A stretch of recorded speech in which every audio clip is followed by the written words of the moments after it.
ఈ మధ్య కాలంలో టాలీవుడ్ హీరోలు రీమేక్లకు ఎక్కువగా ఇంట్రెస్ట్ చూపిస్తున్నారు. చిరంజీవి, పవన్ కళ్యాణ్, వెంకటేష్ వంటి సీనియర్ హీరోలు మొత్తం పరభాష సినిమాలను తెలుగు నేటివిటీకి తగ్గట్లుగా తెరకెక్కిస్తున్నారు. గాడ్ ఫాదర్, భీమ్లా నాయక్, బ్రో, బోలా శంకర్ వంటి సినిమాలు రీమేక్ చేసిన సినిమాలే. అయితే ఇందులో కొన్ని సక్సెస్ అయితే మరికొన్ని మాత్రం దారుణంగా డిజాస్టర్ అయ్యాయి. ఇన్నాళ్లు రీమేక్స్ కి దూరంగా ఉన్న నందమూరి బాలకృష్ణ కూడా ఇప్పుడు రీమేక్స్ పై మనసు పారేసుకుంటున్నట్లు తెలుస్తోంది.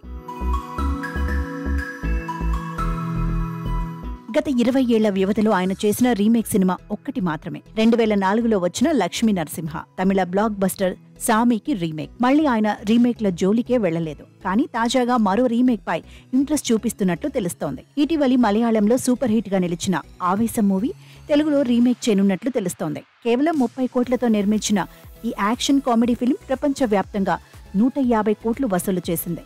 ఆవేశంలో ఫహద్ ఒక క్రేజీ క్యారెక్టర్ చేశాడు. తన క్యారెక్టరైజేషన్, పర్ఫార్మెన్స్ మీదే ఆ సినిమా ఆడింది. ప్రతి హీరో ఇలాంటి ఒక పాత్ర చేయాలని ఆశపడతాడు. అందులో భాగంగానే బాలకృష్ణ ఈ చిత్రాన్ని తెలుగులో రీమేక్ చేయనున్నట్లు వార్తలు వస్తున్నాయి.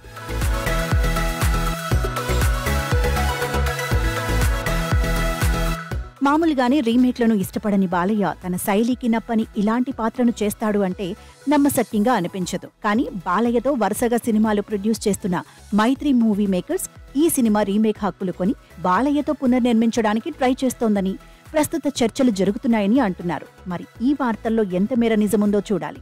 బాలయ్య చేస్తే మాత్రం ఇదొక క్రేజీ మూవీ అవుతుందనడంలో సందేహం లేదు.